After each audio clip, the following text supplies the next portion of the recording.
Hello and welcome to part 2 of the Tough Cookies series. We're going to be talking about infinitives and gerunds this class, another pair of verb forms that really often will trick ESL learners. So let's go ahead and give it a try for a warm-up. Complete the sentence with do, to do, or doing, okay?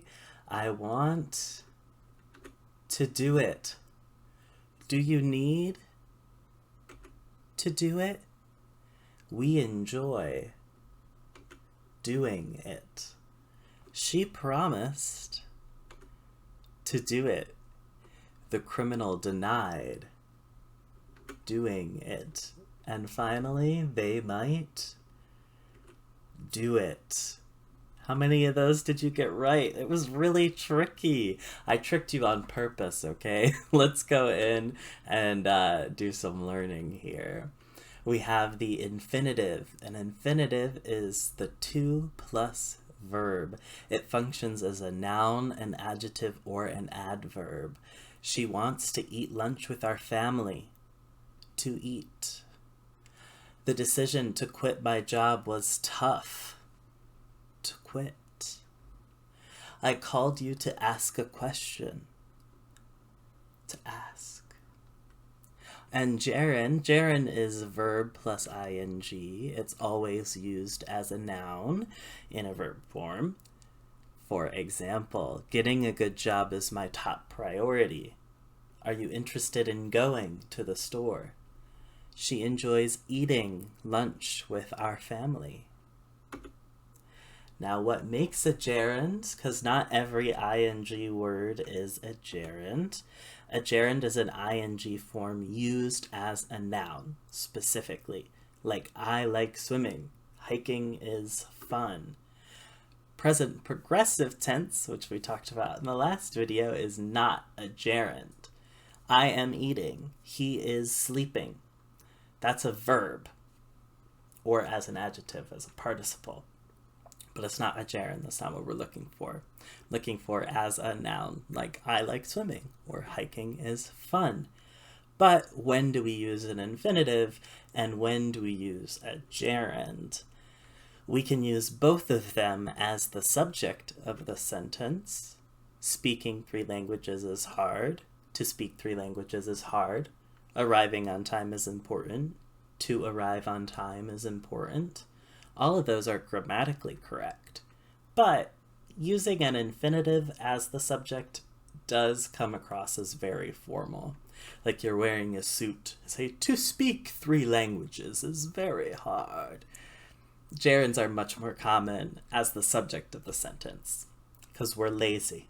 Speaking 3 languages is hard. Arriving on time is important. That's more common there. So stick to gerunds for the subject of the sentence, but both are correct. You'll want to use the infinitive to show purpose. Infinitives can replace in order to, which shows the purpose for doing something. So here's some examples. To achieve their goals, the officials quickly hired a new manager. That's in order to achieve their goals, but quicker, to achieve their goals. To succeed, in order to succeed. To succeed, you must write 350 words in 1 hour. Okay. Now, something to notice about the sentence structures is that when you add to succeed or to achieve, this infinitive here, it always adds that dependent clause. To achieve their goals, you need to add something there. To succeed, that's not a full sentence. Now you'll want to use gerunds after prepositions. Thank you for doing this favor for me. The children kept on talking. The president is not in favor of traveling to that area now. They always argue about spending too much money. Prepositions are always followed by nouns. That's an easy. There's not very many rules in English that stay true all the time, so it's nice when they actually exist. Prepositions are always followed by nouns. Preposition and gerund is very commonly used in English. Now consider the following sentences. Can you tell which ones are correct and which ones are incorrect? What the differences are? Let's look at the first pair. She wants to eat lunch with our family. She wants eating lunch with our family. She enjoys to eat lunch with our family. She enjoys eating lunch with our family. Whether to use a gerund or an infinitive after a verb is determined by which verb is used. So in the first group, she wants to eat lunch with our family is the correct one. In the second one, she enjoys eating lunch with our family. And that's just because the different verb, want and enjoy. There's no good rule for this, though. It's only when they're following certain verbs. So you use an infinitive, verb. These are all verbs that are followed by infinitives. If you want to do some practice, I seriously recommend writing a few sentences using these verbs. One of the best ways to expand your vocabulary. And then I'll show you the list of the gerund verbs, verbs and expressions followed by gerunds. There's an example at the bottom there. I have difficulty learning the difference between gerunds and infinitives. Now this group of verbs is followed by both, or can be followed by both. And the second column, or table, the second table, these words can use both, but they have different meanings depending on if an infinitive or a gerund follow it. Here's a couple of examples. I'm happy that you remembered to buy them. That means she remembered first and then she acted. I don't remember buying it. I don't remember buying it. That means she acted first and then she remembered. It tells you the action, the order of the story.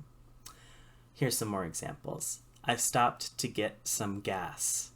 It tells us why. He stopped smoking last May. Tells us what? How interesting. Okay? I recommend practicing with these verbs as well. Now here are a couple more common mistakes. I want that they help me. I want that they help me. What's missing here? I want them to help me. After verbs like want, need, would like, ask, tell, and expect, you need to use an object pronoun with the infinitive. Make sure the subject agrees. Eating green vegetables are good for your health. Eating green vegetables are good for your health. Eating green vegetables is good for your health. Don't use a plural verb form with a gerund or infinitive as the subject. Don't be tricked by plural object after the gerund. The object of the gerund does not affect the verb. So, eating green vegetables is good for your health because eating is good. It's always singular. Always singular. Even though green vegetables are good for your health. So if you said green vegetables are good for your health, that would be correct. But eating green vegetables is good for your health. Great work today. Thanks so much for watching and take care. Bye-bye.